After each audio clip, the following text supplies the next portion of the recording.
Good morning to all of you out there. I'm Cito Beltran, and welcome to the program agenda.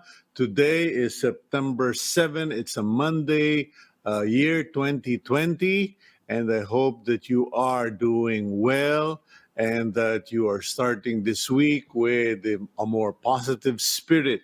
Today, we are going to be featuring a number of guests, and we will try our best to make everything educational. As you may have heard, the Go Negosyo Group has already tested their concepts of pooled testing, particularly with the RT-PCR test or the swab test. And we will find out later if it's successful. And the reason why we're featuring this is because it could be a game changer for families who might want to travel or go places during this COVID situation, because the president already announced that tourism will gradually open up, and of course there will be that requirement. It will become a standard requirement that you be tested. But given the expense, the horrendous expense of testing an average of 4 people in a family, that's going to cost a lot of money. And Joey Concepcion's idea, the Go Negosyo idea of pool testing, may be the answer to all of that. So we will interview Joey Concepcion later. We will also be speaking to Lieutenant General Guillermo Eleazar. He is the Joint Task Force COVID-19 Shield Commander. Because over the weekend, news came out that the PNP, or the task force, is planning to surf, watch, observe, spy, according to some, on Facebook posts of people who are violating quarantine restrictions, like more than the, I think, 5 or 10 people limit, having family reunions, parties, etc. Well, we'll find out from General Eleazar regarding the truth of the matter, and we will be consulting with one of our favorite go-to professors and lawyers. We will ask Attorney George Garcia, Dean of the Pamangtasan ng Lungsod ng Maynila College of Law, whether the PNP has a leg to stand on as far as this situation is concerned. And after all of that, we will speak with our friend Mon Isberto and his associate Lloyd Manaloto. Mon is with Smart, and Lloyd Manaloto is with Smart as well. Because, we're all talking about 5G here, 5G there, 5 whatever. Ang alam ko lang yung yung Sardine brand eh. Pero yung 5G, marami sa atin nagpapanggap na alam mo, yeah, I know 5G. Yeah, can you explain the technology to me? And they just go blank. So we'll find out from Mon Isberto and Lloyd Manaloto, ano ba itong 5G na ito? What are the benefits? And why is it being hyped as the new technology for the 2021 onwards? Okay, but before all of that, let's go to the main stories from the front page of the Philippine Star. Starting today, long-term pass holders from the Philippines, India, and Indonesia will be barred from entering Malaysia. This as our Southeast Asian neighbor country airs concerns over increasing COVID-19 cases in those aforementioned countries. Filipino long-term pass holders who will be affected by this ban include permanent residents expatriates in all categories, resident pass holders, spouse visa holders, and Malaysia My Second Home Pass holders. So, ayan na po ang nangyayari. Now, we are getting a sampling of how Wuhan must have felt and how China must have felt to be blocked from going into another country. In any case, we'll find out more about that. The United Nations Children's Fund, or UNICEF, will lead procurement of COVID-19 vaccines to make sure that all countries will have access to initial doses when they become available. This vaccine procurement and distribution effort will involve over 170 economies, and as UNICEF tags, it is a all-hands-on-deck partnership between governments, manufacturers, and multilateral partners. Currently, UNICEF is the world's largest single vaccine buyer, procuring more than 2 billion doses of various vaccines annually. Now, here's the good news about all of this. A year ago, there were so many people who were basically saying, oh, vaccines are bad, don't get vaccine causes this, vaccine causes that. Well, thanks to the good Lord Almighty, now we are beginning to become, we've started to recover from that insanity, and now we are realizing that vaccines serve a purpose, and if we don't get the vaccine for COVID-19, well, we will all be wondering what the future is going to be like. So let's just pray that the vaccines are developed and they are distributed. And as I think it was the World Health Organization that said, no country can be left out or left behind, because if you leave one country or one sector behind, what's going to happen is, it's like leaving a window open for burglars to come into your house. So hindi po pwedeng may maiiwan o may hiwalay o maramutan nitong vaccine na ito. Now, news back here in the country. As the Department of Health says, it is unlikely to ban home quarantine for asymptomatic and mild cases of COVID-19.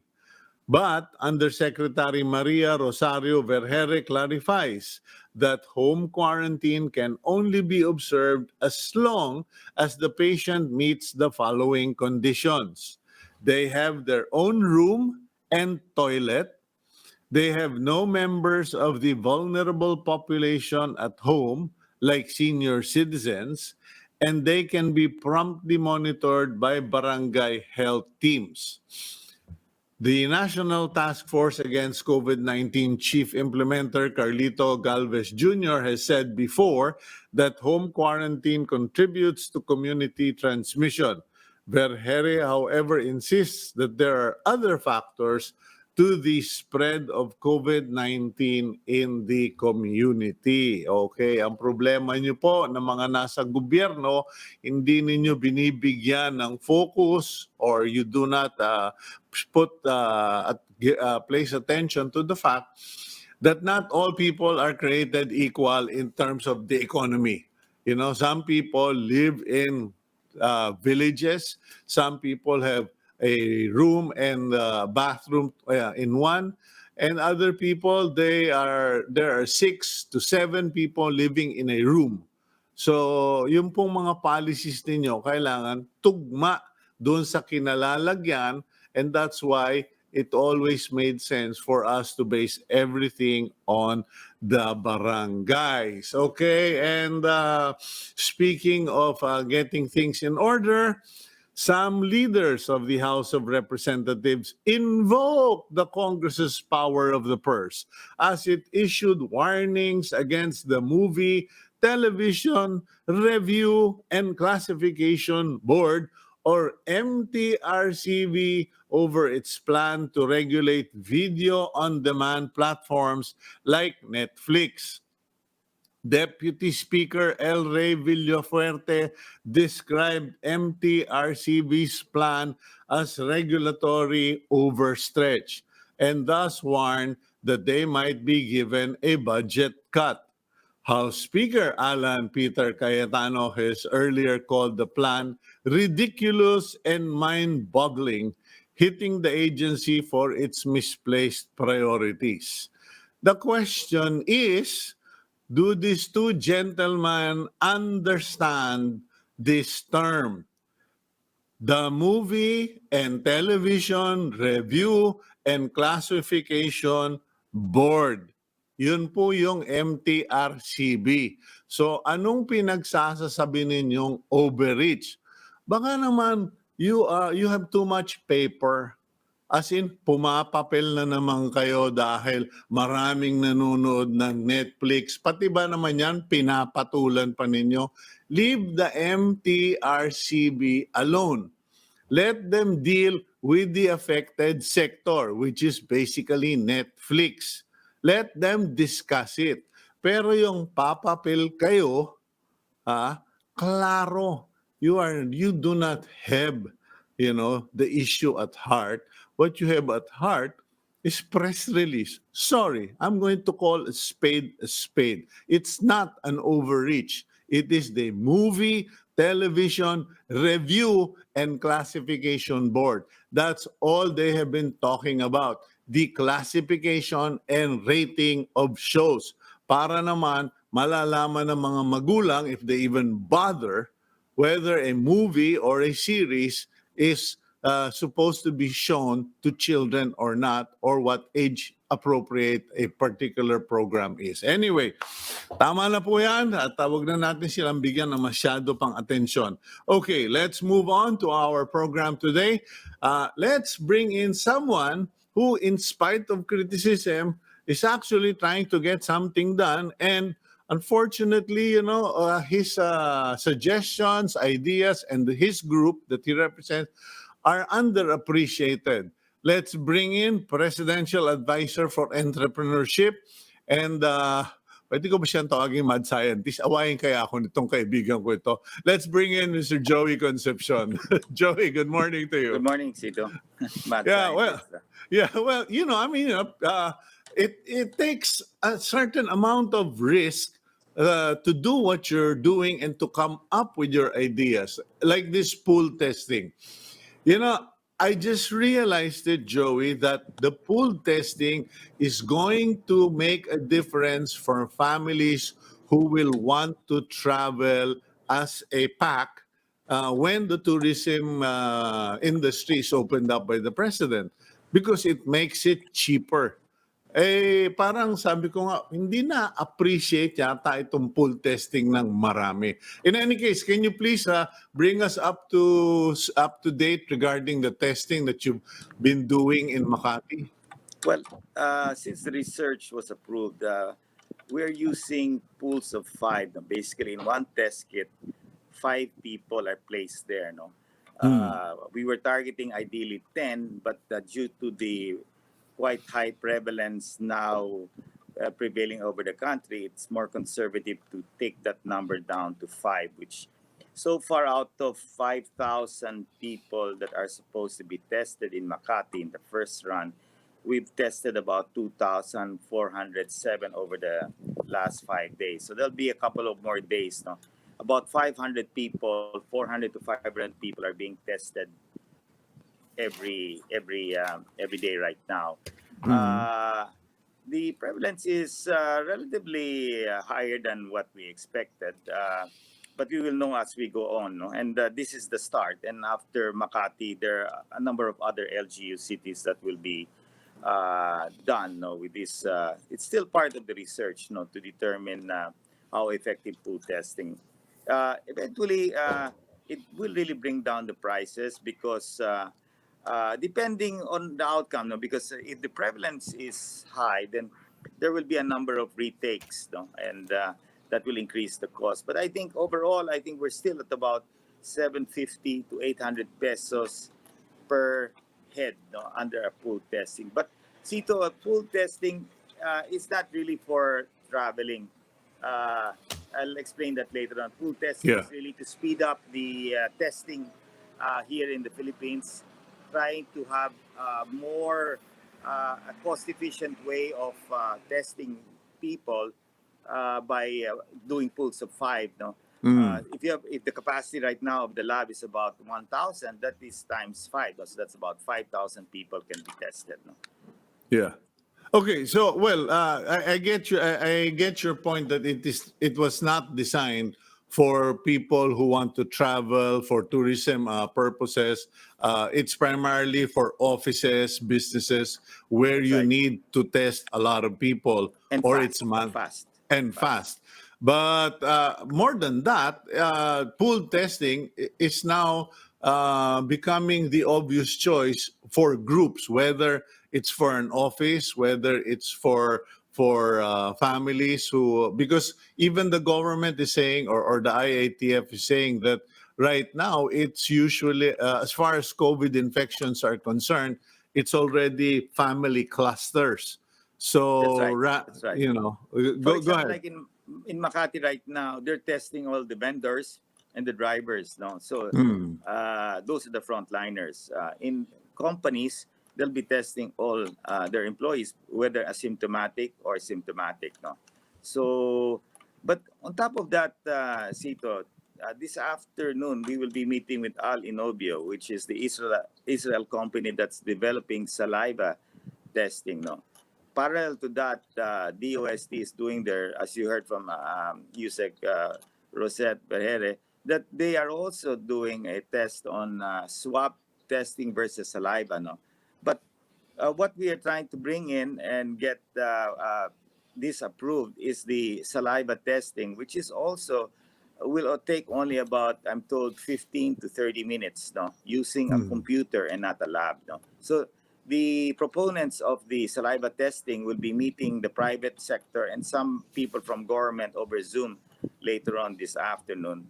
This is being brought in by a distributor in Manila. So I think that's another breakthrough. The antigen, which is quite good because the antigen, which is also swab, and you get rapid results within 15 minutes. That is mm, promising also for tourism. So there are two testing uh, innovations that are now in the country right now. The first one is the antigen, which is now all over. The cost of a test kit is about 680 pesos. It operates like a rapid antibody, but it's not an antibody test. It looks for the infection, and when you're positive in the antigen, you're 100% sure to be positive in the PCR. Now, if you are negative in the antigen, there's a 80%, uh, 86% chance that it's accurate. No? So it's not 100% unlike if it were positive. So these are good because you can do it in the airport. Uh, and even saliva will be hopefully eventually approved here because US already approved under emergency use the Yale saliva test. So more and more countries are their goal, our goal in the Philippines, we have to open the tourism sector. No, uh, many hotels are closed until now. The airlines are not really flying. So, but if we open it up, we really have to look at testing methods that are fast, that are as accurate as possible. No? is there a group, do you know, that you know of, that has been assigned by the IATF or by the president, uh, to be in charge of figuring out all of these tests? Because there's just a lot of it coming up right now, and they are vital. You mentioned the antigen being useful within 15 minutes. I know a lot of patients.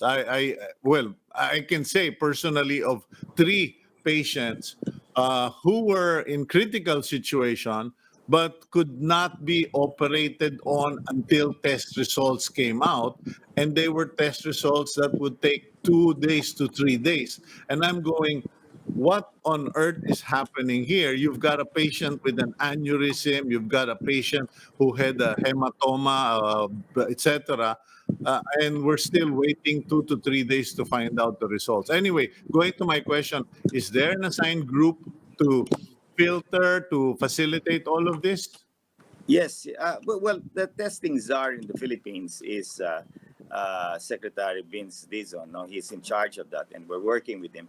Of course, our ITM validates all of this test kits. No? So I've seen the report done by RITM on one of the brands on antigen versus PCR, and it was quite impressive. Of course, there is no test that is 100% perfect, no.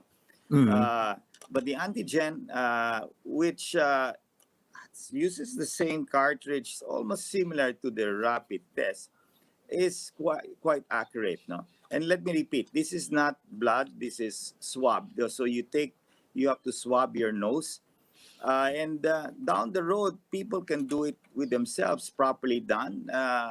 They can do it right now with. If you're a first timer, you'll have to get somebody to do it for you and pay them a fee to do it, no, to swab you. But Yeah. over time, you can do this yourself. From what I see, no, it's not very difficult, no. So I think that's right, Sito.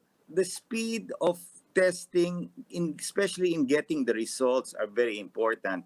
When you get it 2, 3, 5 days, the person would have infected so many people, no, and that is a problem, no. So, uh, and that's important in really isolating. And our strategy from the very start is winning the war or coexisting with COVID. The essential thing is instant visibility of where the infection, and isolate and eventually trace all of those who were with that person and then treat. Everything starts with testing. I've been consistent for the last 5 months that let's not hammer down antibody test kits and say everything was wrong. It's not totally correct. Yes, now antibody test kits will be used after the infection to monitor whether the prevalence is continuing, and that it's rapid test antibody test kits have a role, but that role now has been shifted towards post now. And now the development of PCR, which is okay, the gold standard, we are pushing now pooled PCR. We spent behind the research. We've invested and helped many of the hospitals improve their equipments. So that is being done by the private sector.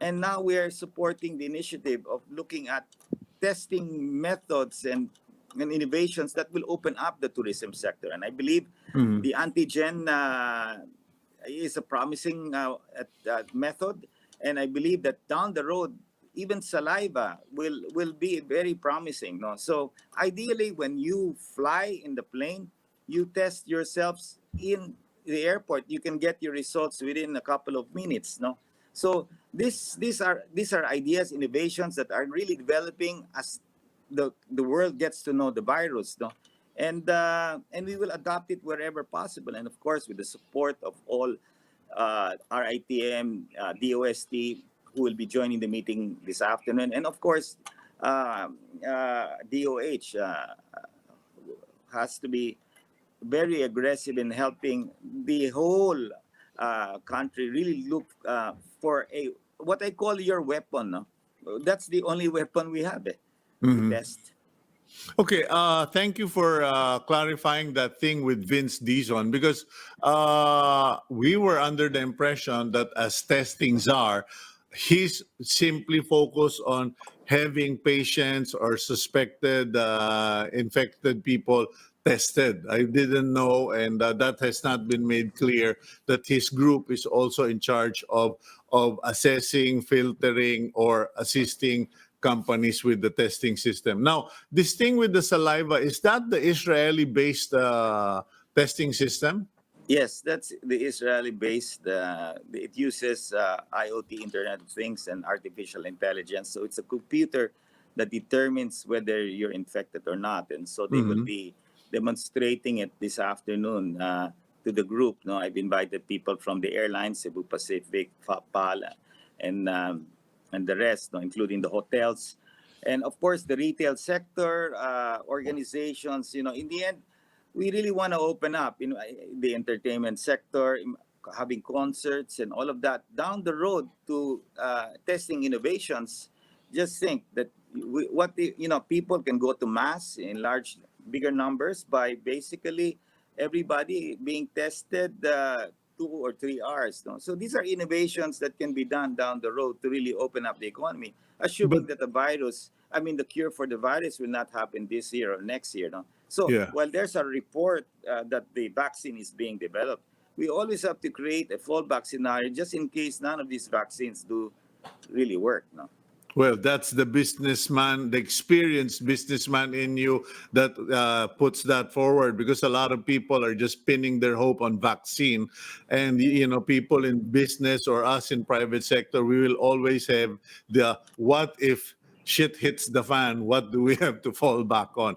In any case, Joey, what about prices? You're the only person I know who publicly talked about prices and the need to bring down prices. Now, we need to test as many as we can. That's a given.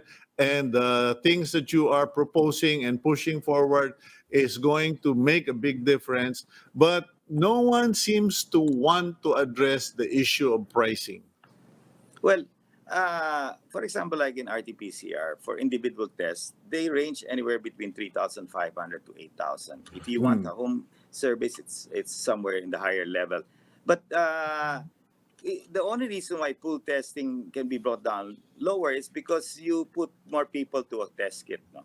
And assuming that the prevalence is low, then the cost will really go down. And in the next couple of days or week, we will really know the real cost. But we're targeting about 750 to 800 with the current prevalence of infection in the country. Now, as to antigen and all of this, I'm told that the prices of saliva testing will even be lower, maybe the 200, 300 peso level. No, that's seems to be what they're looking at. Are you serious? I 200 to mean, 300 peso? yeah, until it's here, we Because don't. yeah, because there's really no sophisticated laboratory requirements. And what is it? Is it an app? No, it is. It's a computer based. It looks at light.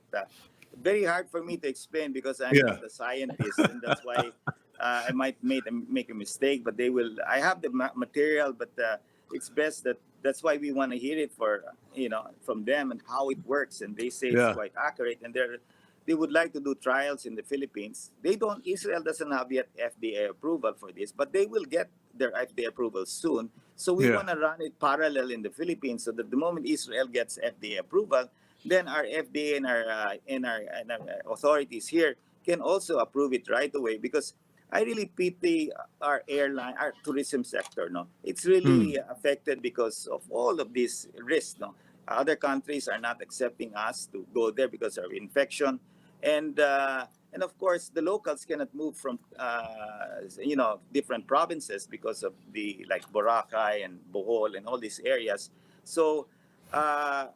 Down the road, if we ever open up tourism, we have to also do it safely. We cannot create another situation by opening it up and without any proper safety protocols. And to me, the safety proper protocols is if when you fly, your test comes out within the couple of hours. Ideally, you test when you get to the airport, maybe 3 hours in advance, and you get the results. Because if you test one day before, and then you happen to meet somebody infected along the way, then you're at risk. But if you're in the airport already and the test, like assuming saliva testing really is that quick and that accurate, then within just wait for an hour or 30 minutes, you get the results and you can board the plane. So, I mean, it has to be like that. No? And then when you arrive in a country, you also get tested if they don't trust our testing procedures. So that's the way I see it. If how the world can really open up, and that's being discussed. We discussed that in the last ASEAN meeting among the Business Advisory Council on how we can open up to each other, at least create a bubble. And I know Secretary Berna is looking at creating bubbles wherein countries can travel within each other under a bubble. No? So there are a lot of ideas out there, and I just feel that as we open up all the other sectors, and it's really the economy that has suffered. At least 17% unemployment is down to 10%. So if we continue to open the economy safely, saving both lives, livelihoods, and jobs, then that 10% can go down and allow people to work safely and create income for their family and bring many people are depressed actually.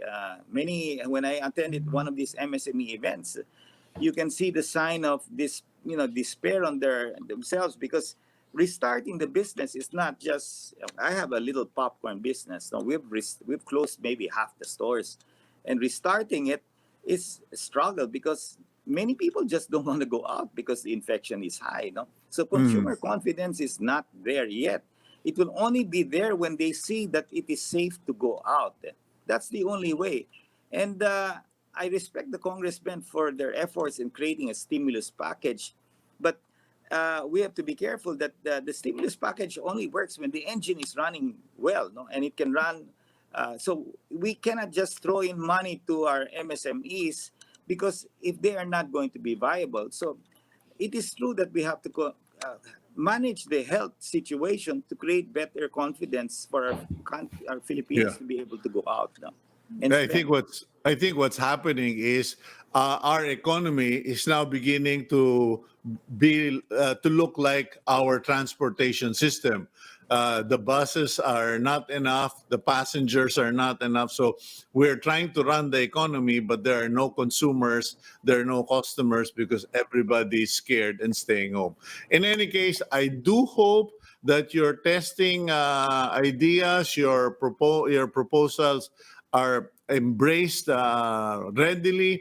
And if you could, please help us access those Israelis so we could talk about them. I know they're using that light spectrum Yes, system correct. of You got it right. analysis. Clyde Yeah, spectrum. so That's it. it would be, you're correct. It would be better if they did the talking, not the two of us. Thank you very much, Joey. Okay. Have a nice day and take care of yourself.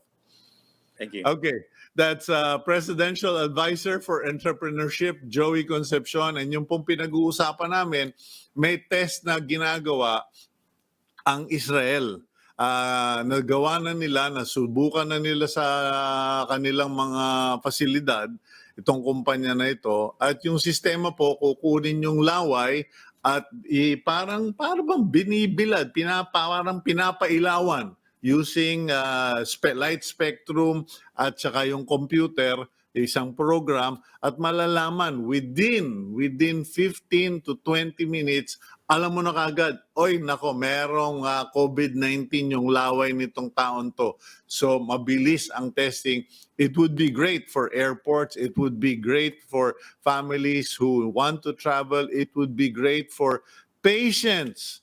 Alam niyo po, well, okay, medyo exaggerated po ako, pero tatlo, to me, marami na po yung tatlo kung puro critical or puro emergency case na hindi mapatingnan hindi maoperahan ng mga doktor until the test results are out for COVID-19. I know one guy who's a regular guest on agenda.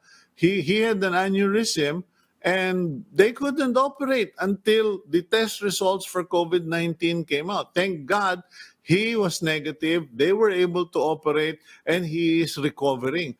But otherwise, wala. Kung wala pa, ay nako, baka pinagkapihan ko na yung kaibigan ko.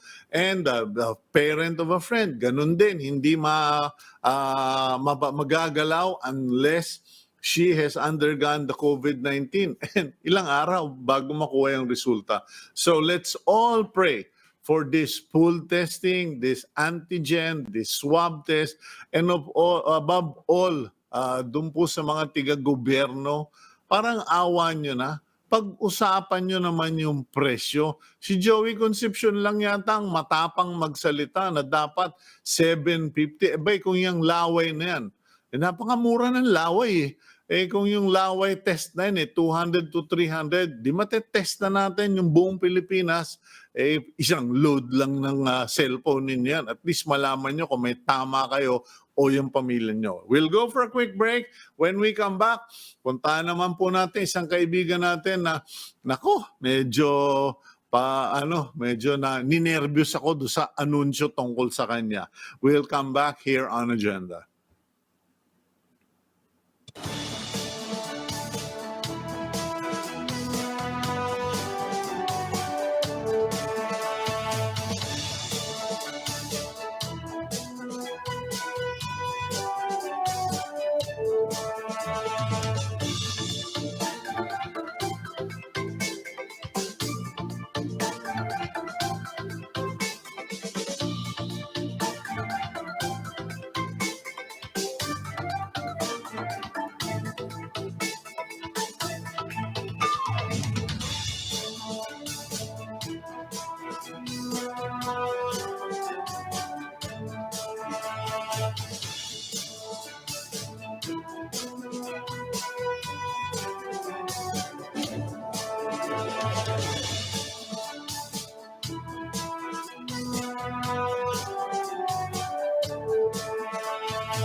Okay, you're back here on Agenda. I'm Cito Beltran. And yeah, ano po, yung next topic natin ay we will try to sort things out through our executive producer who will come on board first. We will, I think, be doing a lawyer first before the lawman.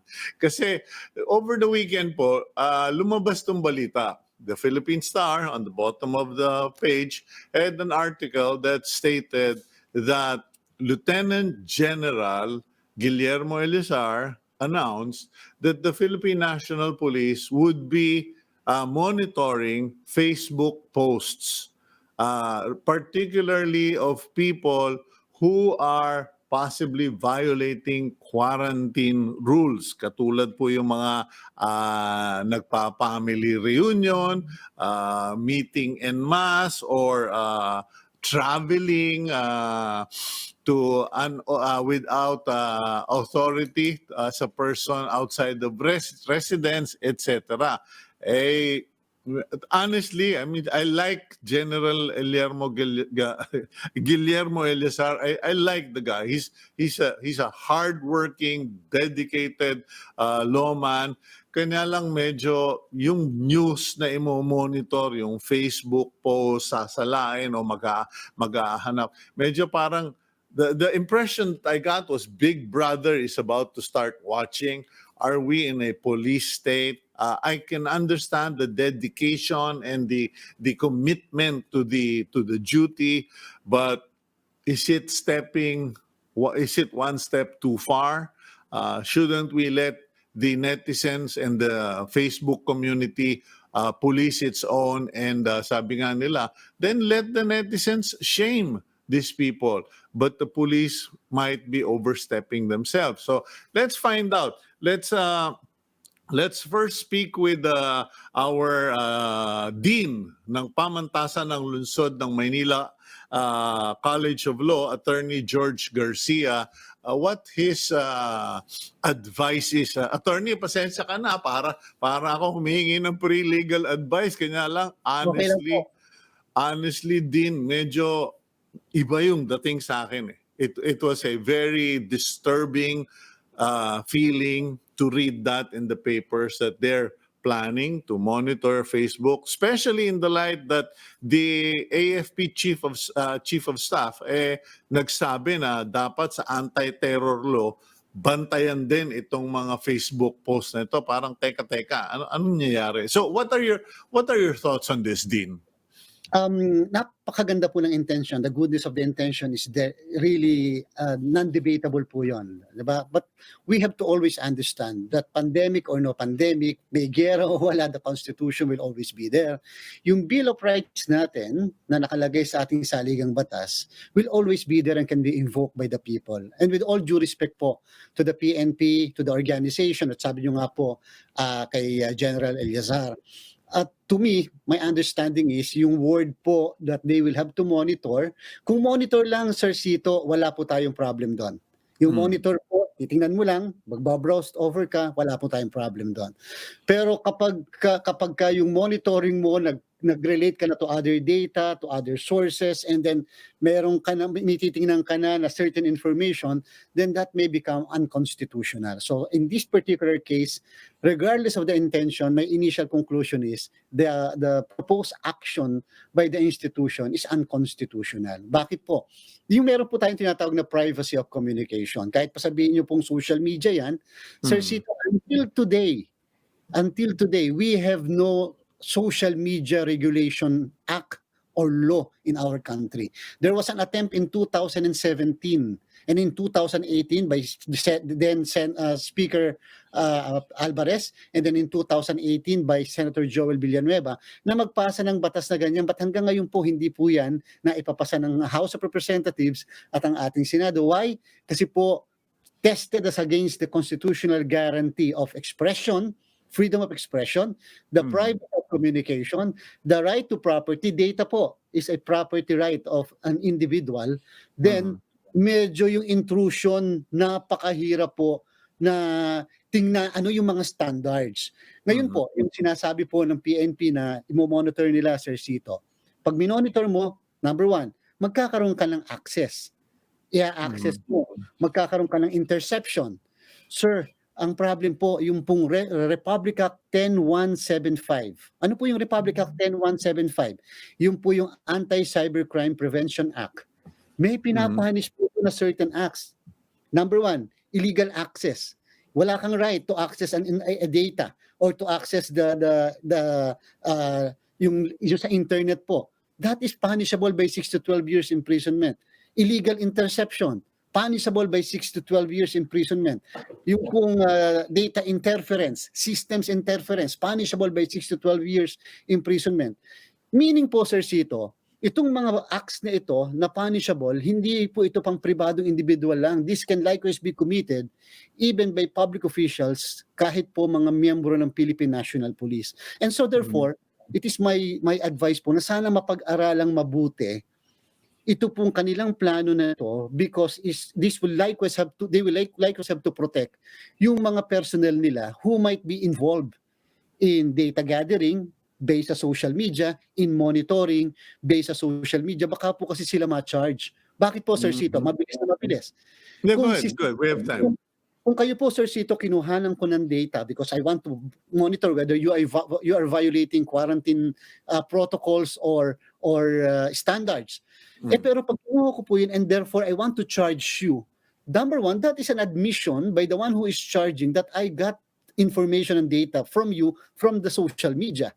Yeah. Because that admission, that may be a violation of Republic Act 10175, the Anti-Cybercrime Prevention Act. Number one. Number two, yung po bang nakuha kong information kay Sir Sito na mga data sa kanyang social media post, and then yung post ng mga iba niyang nakasalamuha doon sa post niyang yan, question, can I use that in court and will that be admissible in evidence? The answer po is no.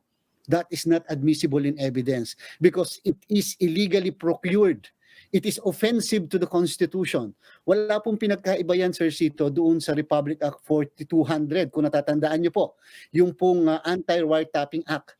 Yung conversation ni record ko, tapos kahit may pinaplano kayong krimen doon, ginamit ko, that is po inadmissible in evidence. Pero din, in this case, no, pagtatanggol ko naman yung friendship ko na si General Eliasare. Ikaw ang prosecutor, ako yung defense. Okay? Sinasabi nila dito, pinost mo nag-post ka, 10 kayo, nag-picnic kayo, wala kayong social distancing, wala kayong mask. Pinost mo, nag-inuman kayo, wala kayong social distancing, wala kayong mask. Pinost mo, kumain ka sa restaurant doon sa Tagaytay. Tapos 100 kayo ng pamilya mo at saka ng mga amigas mo, etc. Actually, yun nga yung isang sinasabi ko sa mga kakilala ko. Post kayo ng post kung saan kayo namasyal. Una't una, illegal yung ginagawa nyo. Pangalawa, nakakasama lang kayo ng loob ng kapwa ninyong katulad naming hindi makalabas ng bahay. Ano ba yun? Meron ba ditong right to self-incrimination? Whatever? Di ko na alam yun Attorney Dean. Dalawang bagay po yung isasagot ko dun sa binigay niyo pong instance na yon. Number one po kasi, mabuti kong malilimit lang po dun sa alleged violation, yung intrusion, yung pag-monitor. Ang problem po kasi dito, siyempre po, once na in-access nyo na, yung pong post, halimbawa, hindi po kayo pwedeng malimit lang, Sir Sito, dun sa post Kung halimbawa tayo, nagpaplano lang tayo mag-picnic, sabi nyo nga po, is that already punishable? Number one. Number two po, kaya nga po yung pino-point out ko rin, mga yung nung before po na na-invite nyo rin ako dito sa programa ninyo, I had always been asking na sana po dito sa issue ng IATF pandemic, mapag-aaralan din po sana nila yung legal aspect, mukha po kasing nakakalimutan. Bakit po? Hanggang sa kasalukuyan po, I'm always asking, what is the law? What is the law that I am violating? If for example po, and this is with all due respect, if for example po, nag-convert tayo 10 na nagsama-sama, what is the law that I am violating? Sasabihin po nila IATF resolution. That is not a law. So hanggang ngayon po, there is no law because nga po yung bayanihan po Oo nga pala, no? Kasi sinabi mo nung first interview, well, hindi naman first, pero isang interview ko sa'yo, sinabi Opo. mo, kahit na kasuhan ka ng kasuhan, wala pang actual na batas na pinapasa ang Kongreso para mabigyan ng ngipin or katotohanan itong mga resolutions ng IATF. Opo, the most nga po na pupuwede lang nilang ikaso sa akin, violation of a city ordinance, especially may mga siyudad po kasi na bawal na kumuulan pakalat-kalat na walang face mask. Yun po, puwede ako makasuhan under a city ordinance. Pero po yung for example, gathering together as one, IATF resolution po yun. But which is therefore not a law. So ang sa akin po, yun po, para lang po protected ang lahat, hindi lang naman po yung public, kung hindi po yung mga law enforcement authorities natin. Yun nga po, napakaganda ng intensyon. Nakikita ko po ang hirap ng kalagayan po, lalong-lalo ni Secretary Eliazar, ni General Eliazar. Kasi po, General Elisar. siya po yung nagpapatupad. Napakahirap po. Kinakailangan mag-innovate ka, kinakailangan gumawa ka. But you must always confine yourself to the provision of our Constitution and to the law. Because otherwise po, napakahirap din po makafile ng kaso ang ating po mga law enforcement authorities. Kasi opo. Kasi ang situation dito, attorney, para namang siguro edad ko na lang itong lumalabas, parang nakakabastos na yung ibang tao. And I mean this well, no? Parang nakakabastos o naghahamon. You know, it's like you're bragging and you're taunting and you're basically thumbing your nose to the authorities saying, I can do this and I will even brag about it on social media. Pero as you pointed out, much as the intentions of the PNP are well meant and within what they see is their duty in terms of law, they don't have a leg to stand on. Because po, yung absence po kasi ng law, Sir Cito, and sa mga kababayan po natin, therefore po, binibigyan natin sila ng greatest and widest discretion, and that is too dangerous. They must be confined to reasonable standards as may be prescribed by the law. Pag po walang reasonable standard, doon po sa gagawin nila, walang parameters, then kahit ano na lang po, medyo dangerous po yun. And therefore, yung policy state, wag po yun. That's highly politicized statement. But that is offensive to our Constitution. Sabi ko nga po sa inyo, hindi ka nga pwedeng basta pasukin sa bahay nyo, hindi pwedeng basta tingnan ng iyong mga sulat or whatever, because that is guaranteed under the privacy of communication and correspondence. Siguro po, pwede yung sinasabi na dapat tingnan din natin yan, dapat saliksikin natin yan. Pero remember po, even the anti-terror law or even other existing laws doon sa surveillance will require a consent from court. Kinakailangan may court. Yung nga pong search warrant, kinakailangan may court eh. Kinakailangan magpaalam ka. Okay, so paano kasi I was going to suggest nga in my column na baka mas mabuti gawin na lang ng PNP. Sige, monitor ninyo pag may nag-report, si Beltran nagpi-picnic, ganito, titingnan mo, tapos magpapadala ka na lang ng PM, private message na, Sir, under the current situation, you are not allowed to do this, you are not allowed to have more than 10 people, and you should observe. Kumbaga, parang you were served notice lang naman. Is that considered an invasion of privacy, an affront to constitutional right, etc.? Ako po, kung halimbawa, siyempre social media, public naman yan. Nakita ko ba, nag-gather sila ngayon dito po sa bandang area to ng Cavite. So ako yung PNP ko, kung yun lang po yung gagawin nila, I think po medyo papasok na sila sa legal bounds. Sasabihin ko ngayon doon sa chief of police sa lugar na yan, tingnan nyo to, nag-gather sila. So in that case, pwedeng pumasok yung pag inaresto ko, hindi ko gagamitin yung nakuha kong data doon sa social media, kung hindi kakasuhan ko sila because they are caught in flagrante delito. Caught in the act sila. Pero ang magiging defense nga po noong hinuli naman natin, ano po yung violation? Ano po yung law na na-violate namin? Kaya ako po, I'm trying to be more specific lang. Kasi po baka po mamaya makasuhan ng illegal arrest pa yung ating mga law enforcement authorities.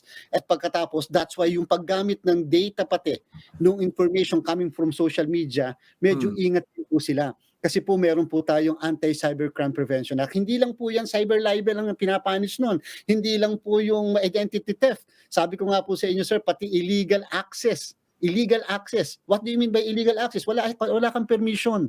Wala kang right to access my information or data. That is an illegal access. Paano kung public account naman? Kasi yung marami sa atin may public account para makapag-share ng information. Pumunta ka doon sa public account, tapos nakita mo, nag-post sila, meron silang happening, nag-joyride sila. Is that still an illegal act for the law enforcers? Kung ako po yung law enforcer, that is the defense on my part. Oo. On the part ng private individual, that is already estoppel on your part. Kasi ikaw mismo nag-post sa social media. Kung yun lang po, malilimit ka lang doon. Yun po yung point ko. Meron kang, sabi nyo nga po, may admission. Not self-incrimination, that is admission on your part that you have done this thing. Kasi nakita mo doon. Kaya lang po, sana malimit lang po yung ating PNP doon sa pagtingin na, nagsama-sama sila, ito yung gathering.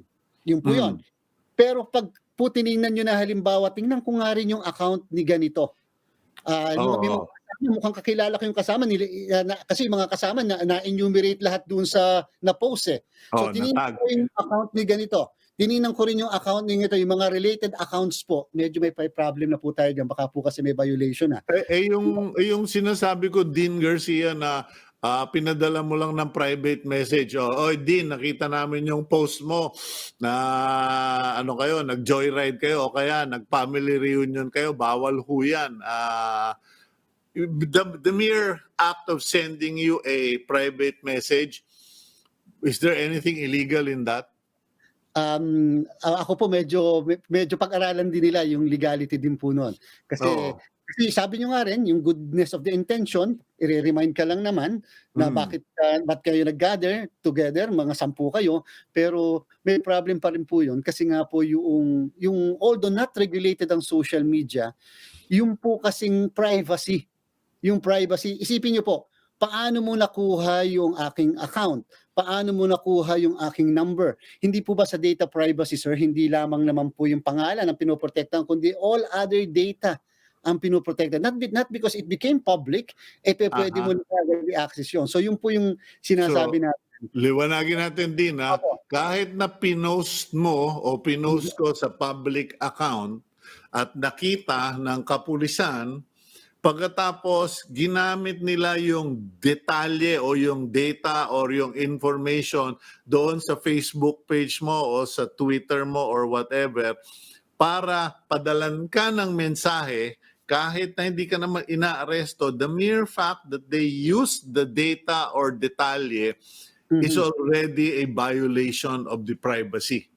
In the one case po, Dicini versus the Department of Justice, isa sa mga provision that was declared unconstitutional by the Supreme Court was the provision that the law enforcement agencies or authorities can get data or information. Ang sabi po ng tungkol sa violation ng Anti-Cybercrime Prevention Act, sabi po ng Supreme Court that is unconstitutional.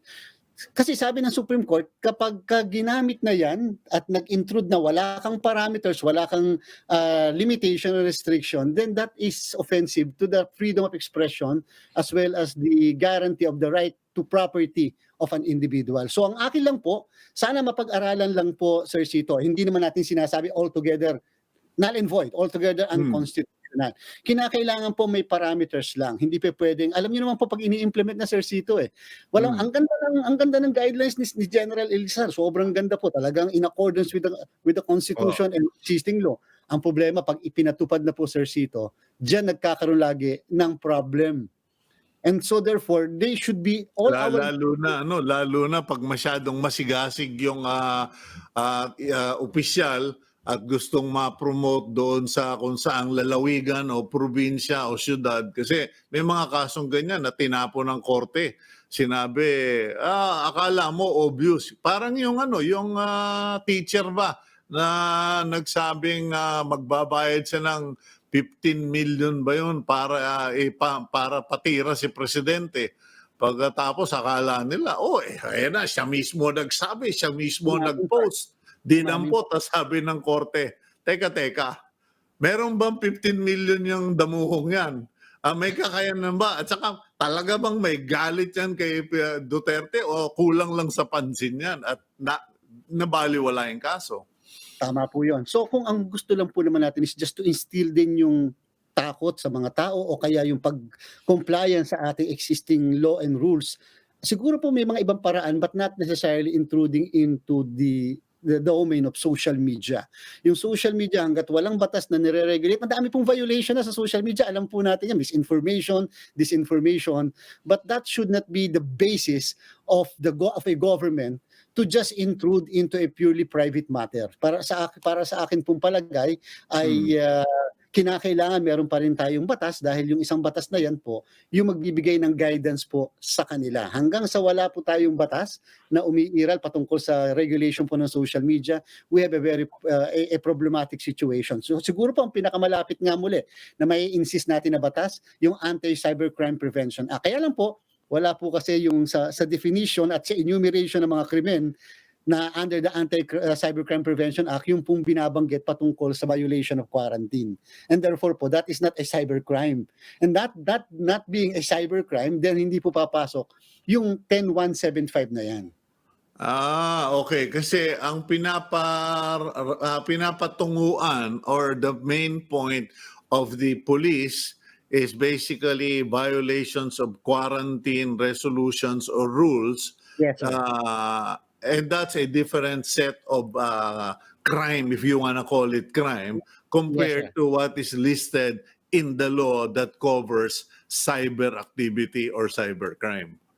That is correct, sir. And so therefore, we are calling on Congress to immediately enact a law that may perhaps regulate social media in times of pandemic, in times of national emergency or public crisis or national crisis. Pero hanggang wala po kasi, may problem po tayo. Nung nandiyan po yung Bayanihan to Heal as One Act that the President was given an emergency powers, that can be justified with in all candidness. That may be reasonably justified because of the emergency. Pero hindi ba pwedeng extended kumbaga over long playing kasi gumawa sila ng batas, but are the provisions, spirit, impact of that law not allowed to malinger, so to speak, kumbaga na extend to the current situation dahil meron pa rin naman tayong COVID-19 pandemic. So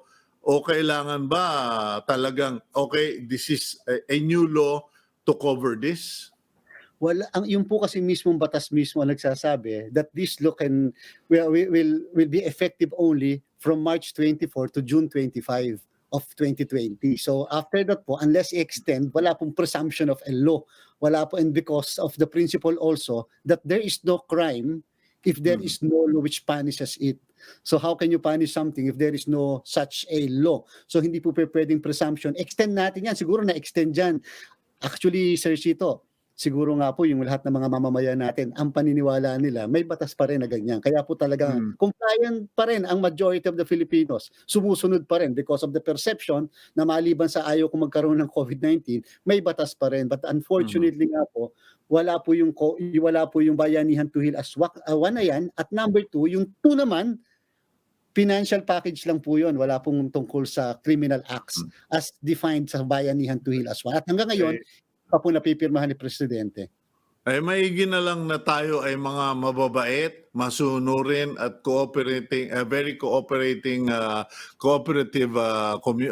nation and people at hindi na kailangan idaan-daan pa sa batas. Pero sa kabilang dako dapat ding mapaalalahanan nga yung kapulisan, and that was our purpose today, to clarify kasi medyo nakakatakot. Okay, Dean George Garcia, maraming salamat as always.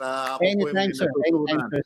Okay, thank you very much, Dean. Thank you very much po. Thank you. Okay, yan po si Dean George Garcia ng Pamantasan ng Lungsod ng Maynila College of Law. Now, the Dean has made it clear regarding yung mga parameters, restrictions, limitations. Kumbaga, wala kang tinatapakan, tinutungtungang batas. Kahit magtuturo tayo, kahit na magbanta, mag-warning, walang batas. So, may butas yung tapos ako naman po wala akong alam din sa batas, ano? So that's why we have Dean Garcia. Me in my small experience, as far as social media is concerned, as far as Facebook is concerned, alam niyo po, the community on Facebook and social media are generally responsible and responsive. And when they see something that is not right, they will speak out against it. Di ba? Yun nga sinasabing social media shaming. Kung ikaw pasaway, mismo ng mga friends mo at saka followers mo ang pipitik sa'yo at magsasabing wala ka sa lugar, hindi maayos yung ginagawa mo na yan. So, I think the good General Elazar and the Philippine National Police should simply leave it at that. And I mean, if your lawyers say you can actually send them a notice or paalala. Kasi katulad naman dito sa agenda, welcome na welcome ang PNP, AFP, ang IATF, anyone who will not treat us as outcasts or lepers, you're welcome here. And you can remind people that we don't need a law if we're talking about self-preservation. We don't need laws if we're talking about public health. I mean, what we need is cooperation and consideration lang po. Huwag tayo magbigay ng mga statement na babantayan na namin, ganito, ganon. Kasi, alam nyo, marami sa amin, nag-survive kami ng martial law. Hindi po masaya yun. Yun yung mga bagay-bagay na dyan tayo magkakahiwalay. Magkakahiwalay ng puti sa dekolor. Obvious ba na ako ngayon ang labandero sa tahanan ko? We'll go for a quick break and we'll be right back.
Okay, you're back here on agenda, and we will now move to another lesson for the day. Para na tayong online schooling, pero it's very interesting. Thanks to Dean George Garcia, we have a better appreciation of the law, what may and may not be done, and we have a better appreciation for the PNP also. Kasi sa totoo lang naman po, marami-rami rin yung mga pasaway.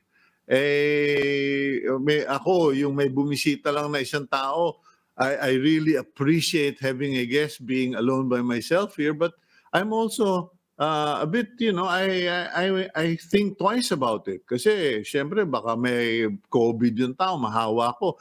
Lalo pa kaya yung 10, no? 10 ang madidinig nyo kung ang kasabay sa isang kwarto na masikip. Okay. Simon Isberto, may message kung ikaw ang labandero sa inyo, ako ang tagaluto. Sige, papasukin na natin itong Simon Isberto. Simon Isberto is Public Affairs Head of PLDT Smart. He also served as the Head of Corporate Communications Department of PLDT. Aber, kung kusinero ka, ano ang pinakamagaling na luto mo, Mr. Isberto? Ayan na sinasabi ko. Wala kang audio. Nakamute ka yata dyan. Nakamute pa. Okay. Yan. Okay, I was about to say, Sito, good morning nga pala, no? At ako naman, hindi naman ako professional cook. Ako, tagaluto na opportunista. Ibig sabihin, kung kailangan, magluluto ako. Ang specialty ko, all-in-one rice. All-in-one rice. Ano yun? Kung ano-anong nasa refrigerator mo, mga sobra, tira-tira, at saka hindi ginagamit, pagsasama-samahin ko yun sa isang fried rice dish. Ayun. Okay. Pachams ka pala.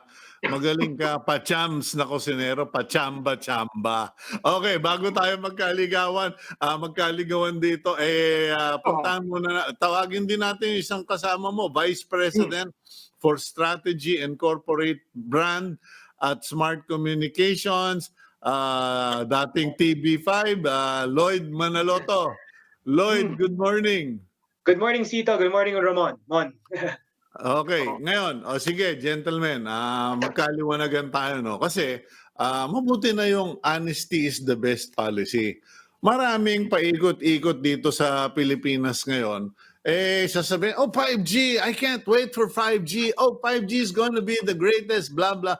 Tapos sasabihin ko, teka nga, explica mo nga sa akin yung 5G na yun na pinagsasabi mo. Biglang, what are we going to have for dinner? Biglang cambio, no?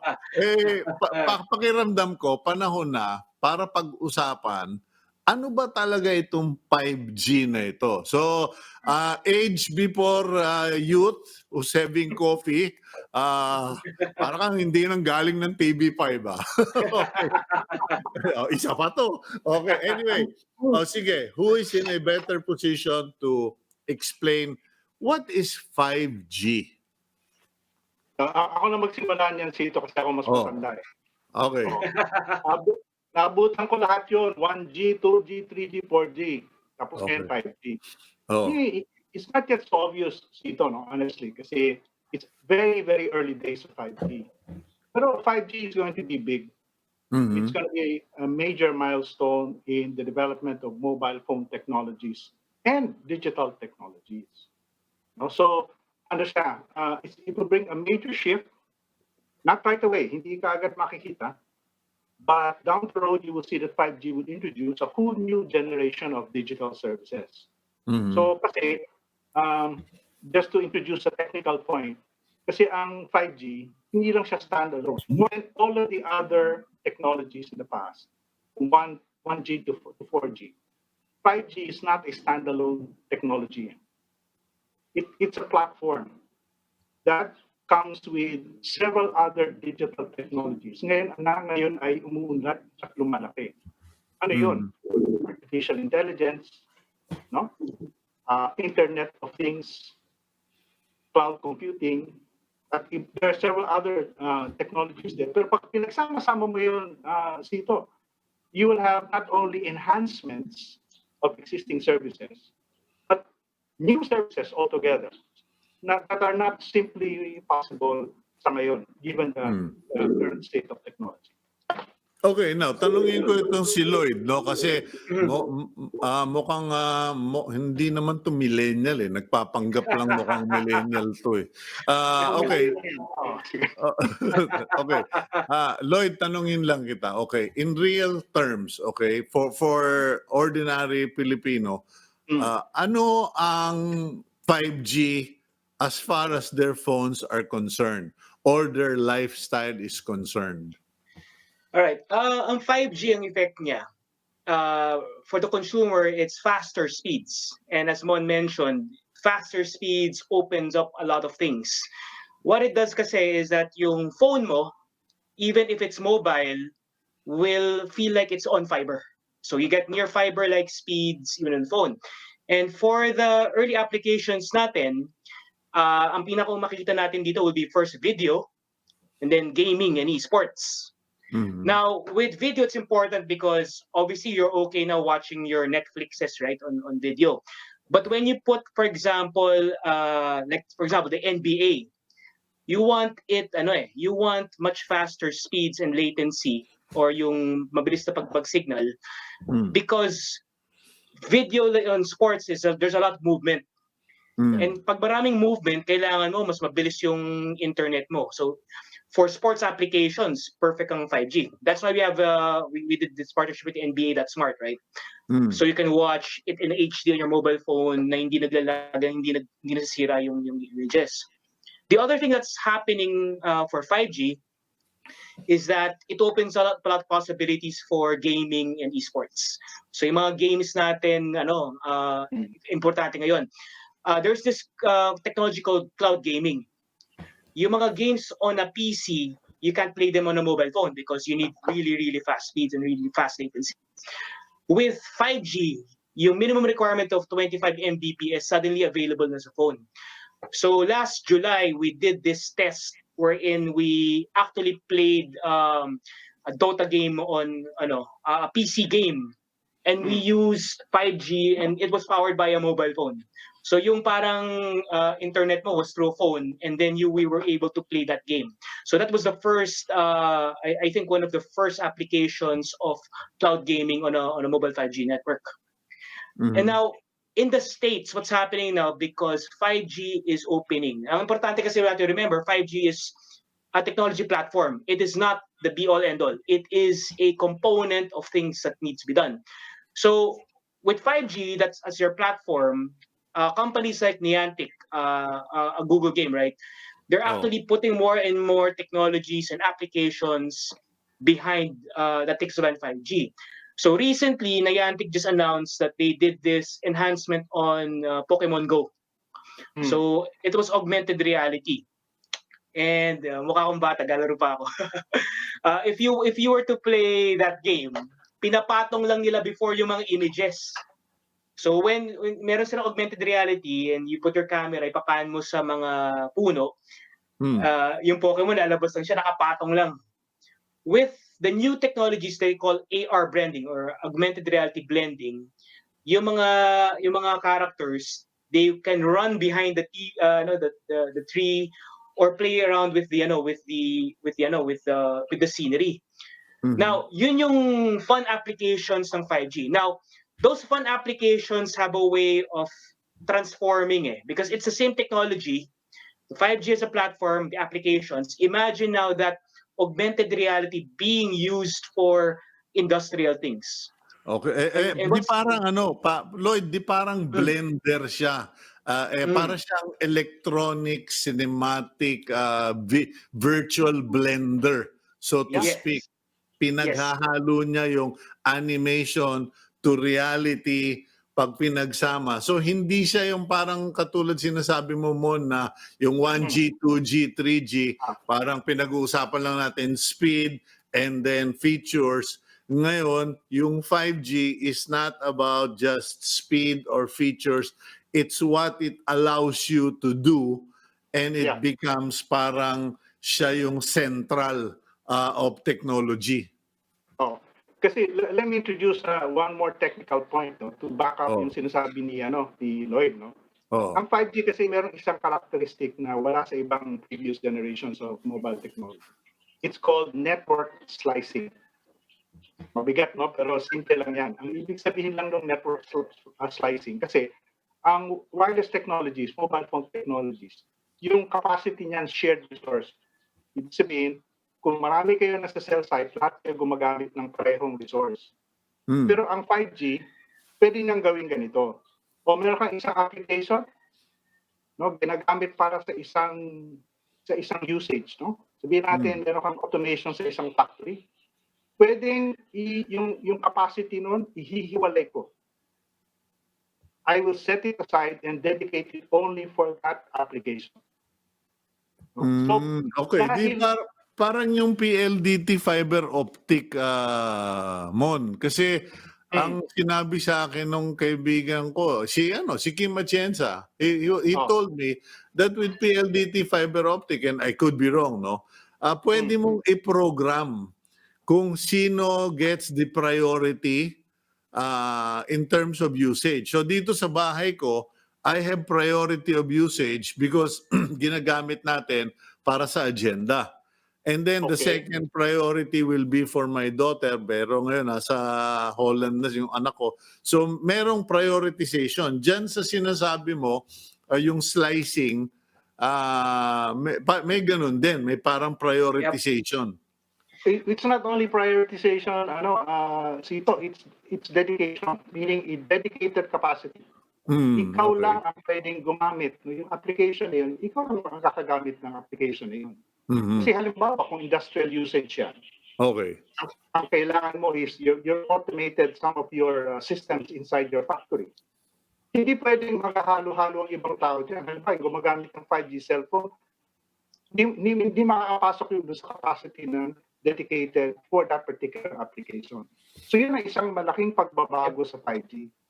So dahil doon, pwede ngayon maraming applications, mga specialized applications na mag-develop sa 5G at magamit wirelessly. Yun ang malaking pagkakaiba. Wirelessly siya, mobile siya. Hindi mo kailangan ng kable na nakadikit doon sa makinang yun. Okay, Lloyd? Yes, imagine what it can do. Beyond just prioritization, you can also actually kind of shape it din eh. So for example, yung mga if nasa factory ka, 'di ba? Sa baba, nandun yung mga para mga robot. Ang kailangan mo doon mabibilis na signaling lang. Tapos sa katataas na layer, pwede mo i-set up na meron ka mga camera. Kasi camera 'yon ng tagabantay, and cameras and video require more bandwidth. So doon pwede mo i-set up iba yung ginagamit sa baba, iba yung ginagamit sa taas. Sa taas, mas mabigat yung throughput pang video. Sa baba naman, andun naman para sa mga pang-signal. And you can shape it, iba-iba yung layers mo, iba-iba yung network mo. Or you can have an area partition, pwede mo rin siyang gawin mas private. So mas secure yung gahalo. So yun yung power. Oh, good. Yung power, parang before, kailangan mo i-wire lahat tapos dedicated yung wiring mo para mabilis and controlled.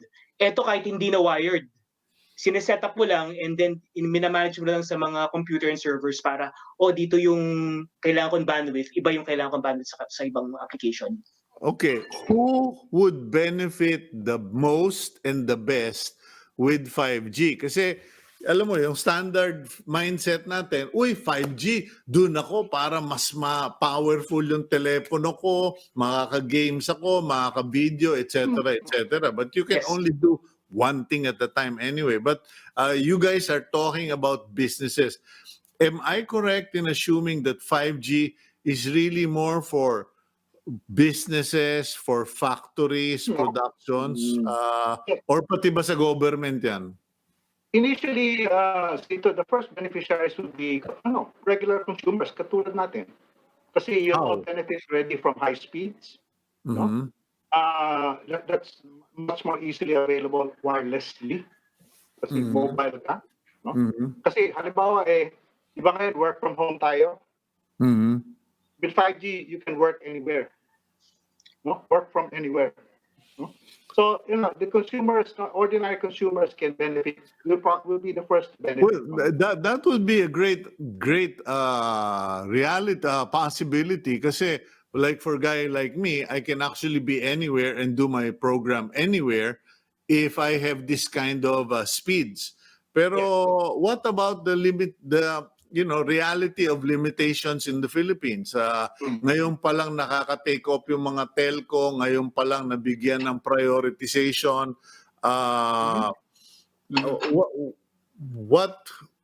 What would that reality, how does that reality affect the rollout of 5G?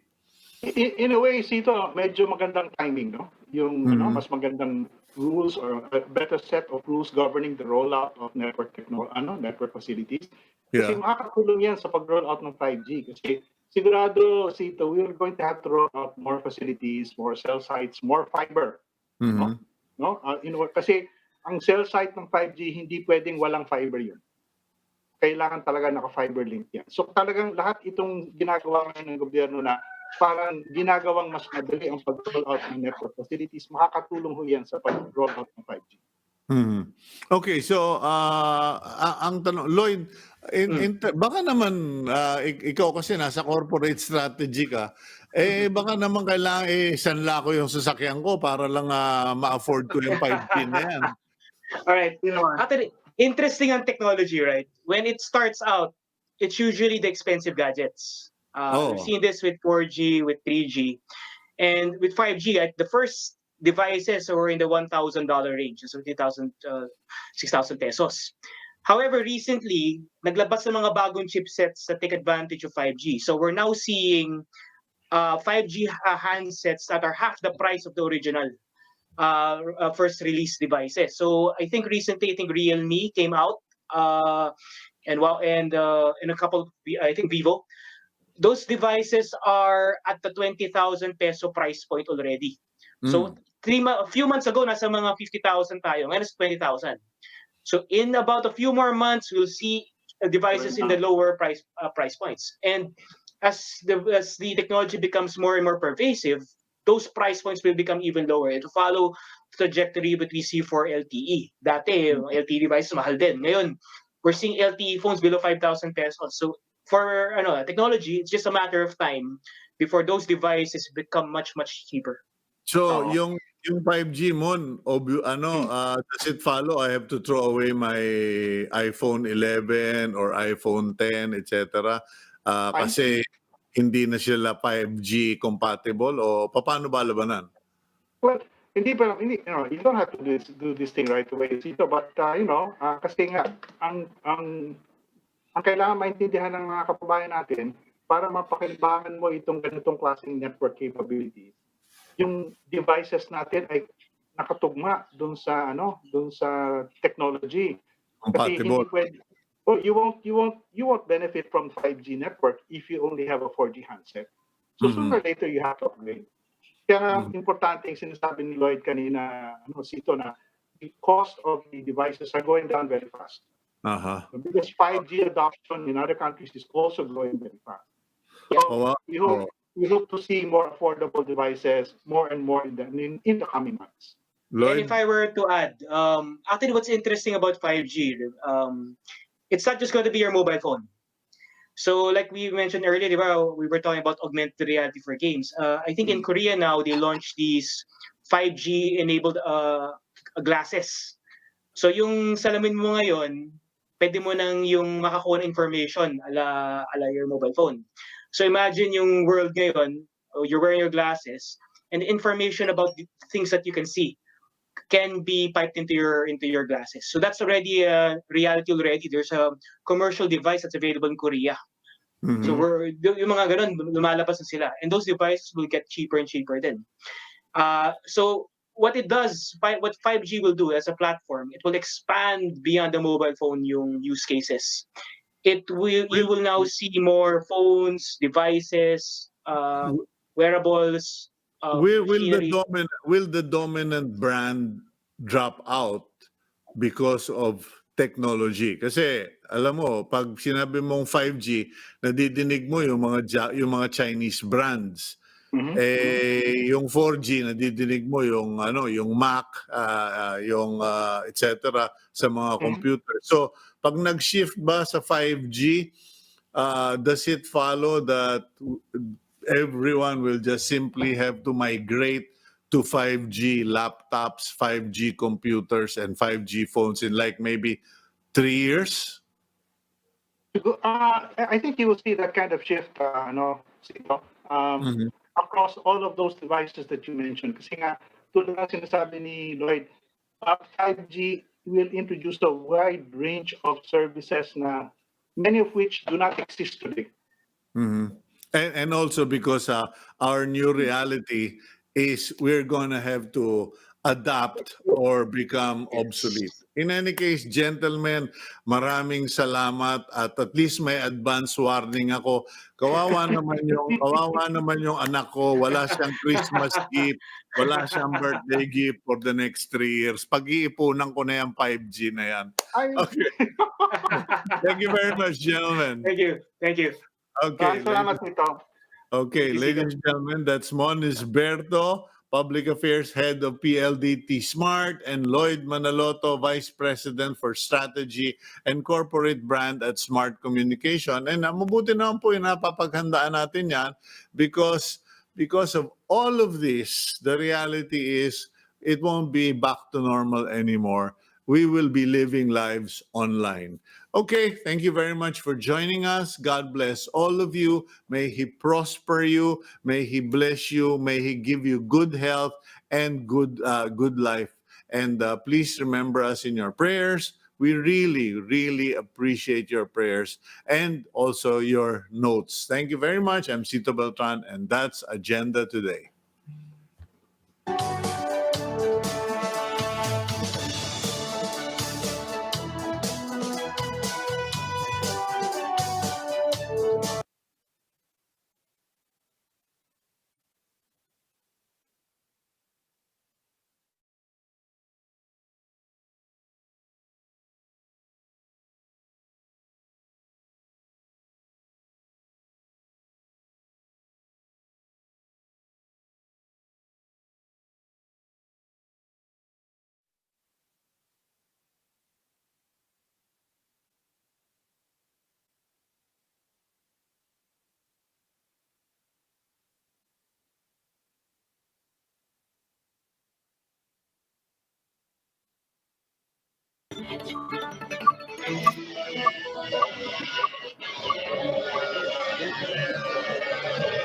Ano, okay.